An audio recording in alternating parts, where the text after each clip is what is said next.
শ্রাবণ মাস পড়ে গেছে, আর শ্রাবণ মাস মানে লক্ষ লক্ষ মানুষের ভিড় লেগে থাকে তারকেশ্বরে। তবে তারকেশ্বর মন্দিরের পিছনে কিছু অজানা রহস্য লুকিয়ে আছে, যা শুনলে সত্যি আপনিও হতভম্ব হয়ে রয়ে যাবেন। চলুন তবে জেনে নেওয়া যাক তারকেশ্বর মন্দিরের এই অজানা ইতিহাস। একদা উত্তরপ্রদেশের নিবাসী রাজা বিষ্ণুদাস তার পরিবার সহ পশ্চিমবঙ্গের হুগলি জেলায় বাস করতে এসেছিলেন। রাজা বিষ্ণুদাস এবং তার ভাই ছিলেন পরম শিব ভক্ত। কপিলা নামক রাজার একটি গরুও ছিল, আর এই গরুটিকে রাজার ভাই প্রতিদিন মুকুন্দ গোপ নামক এক গোপালকের কাছে গোচারণের জন্য দিয়ে আসতেন। বর্তমানে যে জায়গাটিতে তারকেশ্বর মন্দির আছে সেই জায়গাটি পূর্বে জঙ্গলাচ্ছন্ন ছিল, আর সেই গোপালক গরুটিকে এই জঙ্গলেই নিয়ে আসতো গোচারণের জন্য। তো এভাবেই সবকিছু ঠিকঠাক চলছিল, কিন্তু হঠাৎ একদিন রাজা লক্ষ্য করলেন গরুটির দুধের পরিমাণ কমে আসছে। আর এই কারণে রাজা বিষ্ণুদাস তার ভাইকে পাঠালেন গোপালকের উদ্দেশ্যে। রাজামশাইয়ের ভাই গোপালককে এর কারণ জিজ্ঞাসা করলে গোপালক হতভম্ব হয়ে যায় আর এর উত্তর দিতে ব্যর্থ হয়, যার কারণে তিনি রাজার ভাইয়ের কাছ থেকে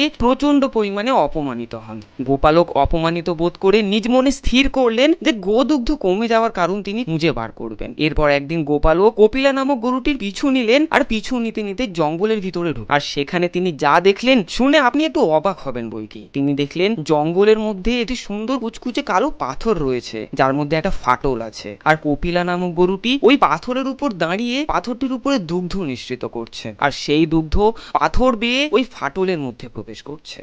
ঘটনাটি দেখে গোপালক সম্পূর্ণ বাকরুদ্ধ হয়ে গেলেন, আর ছুটে রাজার কাছে গিয়ে রাজাকে সবকিছু খুলে বললেন। যদিও প্রথম দিকে রাজা তার কথাকে নিছক মজার ছলে নিয়েছিলেন, কিন্তু বলা হয় ওই দিন রাতেই নাকি মহাদেব রাজা বিষ্ণুদাসের স্বপ্নে এসে বলেন যে ওই পাথরটি নাকি তারই রূপ, আর তিনি নাকি নির্দেশ দেন ওই স্থানে একটি মন্দির স্থাপন করার জন্য। আর সেই মতোই জঙ্গলের ওই পাথরটিকে ঘিরে বানানো হয় মন্দির। তবে সময়ের সাথে সাথে অনেকবারই মন্দিরের মেরামত ও পুনর্নির্মাণের কাজ করা হয়েছে। 1729 সালে মল্ল রাজারা মন্দিরটি সংস্কার করে 8 চালার মন্দির তৈরি করেন, যেটাকে বর্তমানে আমরা দেখতে পাই। আজকের দিনে মন্দিরটির উত্তরে একটি পুকুর রয়েছে, যা দুধ পুকুর নামে পরিচিত। আর লোক বিশ্বাস অনুযায়ী এই পুকুরে স্নান করলে নাকি মনস্কামনা পূর্ণ হয়। মন্দিরটির অদূরেই কালী ও লক্ষ্মীনারায়ণের দুটি মন্দিরও রয়েছে। তবে আপনি কি এই ইতিহাস আগে জানতেন? কমেন্ট করে কিন্তু অবশ্যই জানাবেন।